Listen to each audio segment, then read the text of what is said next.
Hello everyone, আসসালামু আলাইকুম। মিঠুন হুমায়ুর চ্যানেলে আপনাদের সবাইকে স্বাগতম। তো মেয়েকে নিয়ে ঘুরতে আসছি, ভাবলাম আপনাদের সাথে শেয়ার করি। গাড়ি থেকে নেমে রাস্তার পাশে বেলুন দেখে মেয়ে অনেক কান্নাকাটি করছে, আম্মু আমাকে বেলুন কিনে দাও, বেলুন কিনে দাও। তো এখান থেকে একটা বেলুন কিনে দিলাম। আমরা আজকে মেয়েকে নিয়ে জিয়া উদ্যান ঘুরতে এসেছি, আর এটা সংসদ ভবনের পাশে অবস্থিত। গেটের ভিতরে ঢুকতে প্রথমেই দেখতে পেলাম একজন লোক ওজন মাপার যন্ত্র নিয়ে বসে আছে, আর ওই দিকে মেয়ের বাবা মেয়েকে কোলে নিয়ে হেঁটে যাচ্ছে। মেয়ে বলছে, বাবা আমি কোলে থাকবো না, আমি নিচে নামবো। তো তাকে নিচে নামিয়ে দেওয়া হয়েছে। সে কোনো দিকে তাকাচ্ছে না, শুধু বেলুনের দিকেই তাকিয়ে আছে। জিয়া উদ্যানের ভিতরে এবং বাইরে অনেক মানুষের সমাগম ছিল। কেউ কাপল হিসেবে, কেউ বা ফ্যামিলিকে নিয়ে, কেউ বা সিঙ্গেল হিসেবে এখানে ঘুরতে এসেছে। প্রকৃতিকে কাছ থেকে দেখা ও ঘোরার জন্য আমি মনে করি এই জায়গাটাই বেস্ট। এর আগে মেয়েকে নিয়ে কখনো এরকম পরিবেশে আসা হয়নি, এই প্রথম মেয়েকে নিয়ে এরকম পরিবেশে আসছি। তো আমার তো অনেকই ভালো লেগেছে এখানে এসে। এখানে অনেক মানুষের সমাগম থাকলেও পরিবেশটা খুবই শান্ত প্রকৃতির ছিল। আর ওই দিকে মেয়ে তার বাবাকে নিয়ে হেঁটে যাচ্ছে। মেয়ে তো আমার দিকে তাকাচ্ছেই না, আমি পিছন দিয়ে তাদেরকে ভিডিও করছি। কিছু দূর হাঁটার পরে আমরা সামনে দেখতে পাই একজন লোক মাটির গাড়ি নিয়ে বসে আছে। গাড়িগুলো দেখতে বেশ সুন্দর ছিল। মেয়েকে বলছিলাম যে এখান থেকে একটা গাড়ি নেবে কি না, মেয়ে বলছিল যে না আমি নিব না।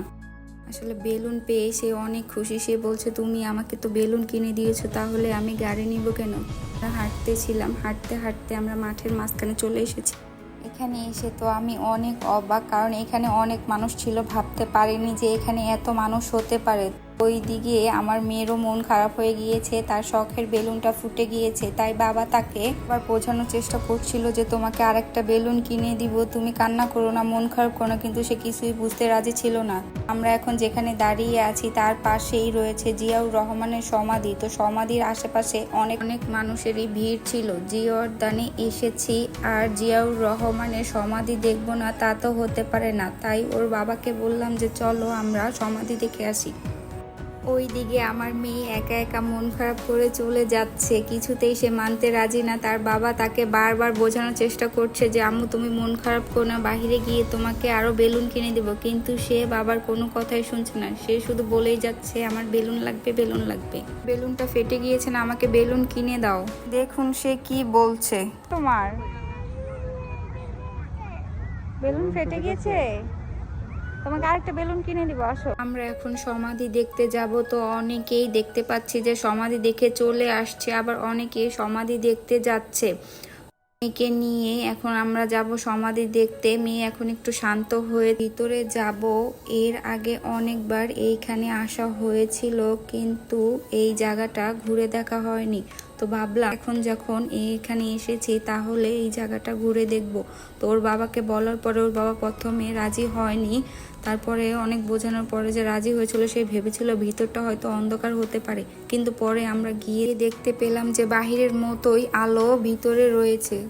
এই প্রথম এখানে যাচ্ছি, অনুভূতিটাই অন্যরকম ছিল। আর এদিকে আমার মেয়ের অনেক পা ব্যথা করছিল, কারণ শুরুতেই সে হেঁটে হেঁটে এই পর্যন্ত আসছে, তাই বাবা তাকে কোলে নিয়ে ভিতরে যাচ্ছে। কিছু দূর হেঁটে সামনে যেতেই দুটো বাচ্চাকে দেখতে পেলাম। বাচ্চা দুটোকে দেখে আমার মেয়ে তো অনেক খুশি হয়েছে। সে বারবার আমাকে বলছে আম্মু দেখো বেবি বেবি। সে বেবিদেরকে খুব ভালো পায়, এখন তার মুখে একটু হাসি ফুটেছে। আমরা সেই স্থানে চলেই এসেছি। ভিতরে ঢুকে দেখতে পেলাম যে এখানেও প্রায় ভালো মানুষই ছিল। মানুষ এখানে ছবি তুলছে, সেলফি তুলছে, কেউ বা ভিডিও করছে, আবার কেউ বা ফটোশুট করছে। আমি পুরো এরিয়াটা ভালো করে ঘুরে দেখলাম, আমার কাছে তো খুব ভালোই লেগেছিল। আর ওইখানটাতে অনেক মানুষ ঘেরাও করে দাঁড়িয়েছিল, তাই ওর বাবাকে বললাম যে ওইখানে এত মানুষ ঘেরাও করে দাঁড়িয়ে আছে কেন। পরে ওর বাবা বলল যে ওই সেই স্থান।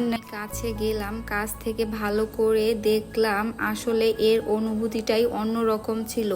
তো অনেকে এখানে ছবি তুলছে, আবার অনেকে ছবি তুলে নিচ্ছে। তো এর আশেপাশে অনেক ফুল ছড়িয়ে ছিটিয়ে পড়ে রয়েছে।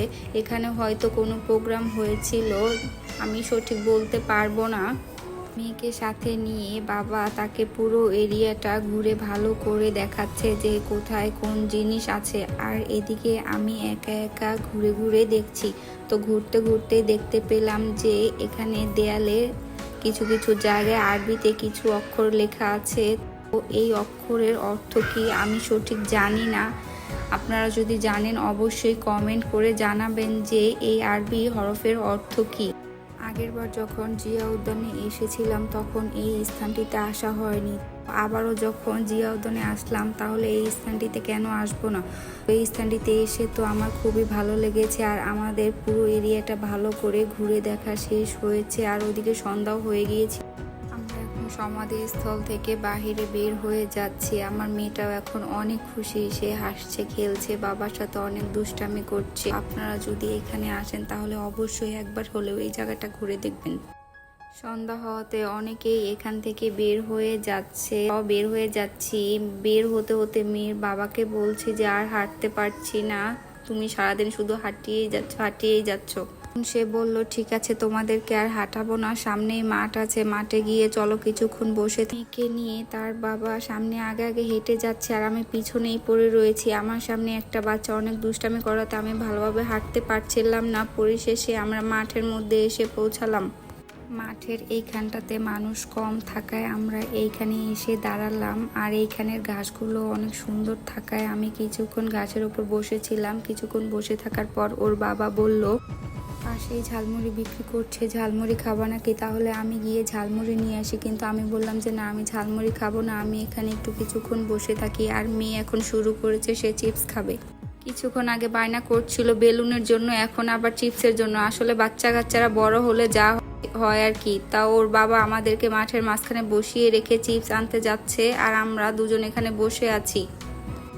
মেয়েও বারবার বায়না ধরছিল তার বাবার সাথে যাবে, কিন্তু এখানে আশেপাশে যেহেতু কোথাও যায়নি তাই তাকে চিপস আনার জন্য বাইরে যেতে হয়েছে। আমাকে আর মেয়েকে এখানে বসিয়ে রেখে সে চিপস আনতে গিয়েছে বাহিরে।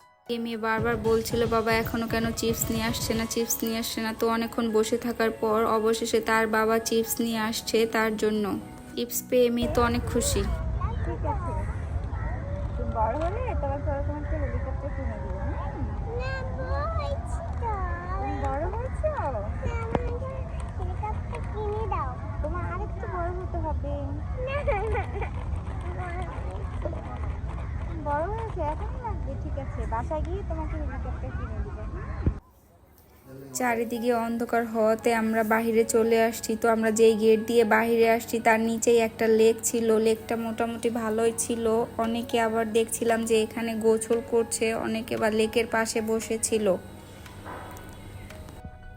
ঘোরাঘুরি হাঁটাহাঁটি করে আমাদের অনেক ক্ষুধা লেগেছিল। এখানে আশেপাশে তেমন কোনো রেস্টুরেন্ট ছিল না, শুধু কয়েকটা ফুচকার দোকান ছিল। তো সেখানে আমরা দেখছিলাম ঘুরে ঘুরে কোন দোকানটাতে ফুচকা খেলে ভালো হবে। ঘুরি শেষে পাশে একটা দোকান দেখতে পেলাম, এই দোকানে অনেক ভিড় ছিল, তাই আমরা এই দোকানেই বসলাম। এখানে এসে বসতেই মেয়ের অনেক পানির পিপাসা পেয়েছে, সে আমার কাছ থেকে পানি খেতে চাচ্ছে। মেয়েকে সারাদিন পানি খাওয়ানো হয়নি, তাই মেয়েকে ভালো করে পানি খাওয়াচ্ছিলাম। আর ওর বাবা 2 প্লেট ফুচকা অর্ডার দিয়েছিল। অর্ডার দেওয়ার সাথে সাথেই আমাদের ফুচকা চলে এসেছে। তো ফুচকা দেখে যতটা ভালো মনে হয়েছিল, আসলে খেতে ততটা ভালো ছিল না। যদিও আমাদের পেটে অনেক ক্ষুধা ছিল, কিছু করার নেই, আমাদের খেতেই হবে। আপনারা যদি এখানে আসেন অবশ্যই ভালো করে যাচাই বাছাই করে খাবেন। জার্নিটা আজকে এই পর্যন্তই ছিল। আমরা এখন রিকশায় করে বাসার উদ্দেশ্যে রওনা দিয়েছি। তো আমাদের ভিডিওটি যারা দেখেছেন অবশ্যই কমেন্ট করে জানাবেন কেমন হয়েছে, আর যারা নতুন তারা সাবস্ক্রাইব করে পাশে থাকবেন।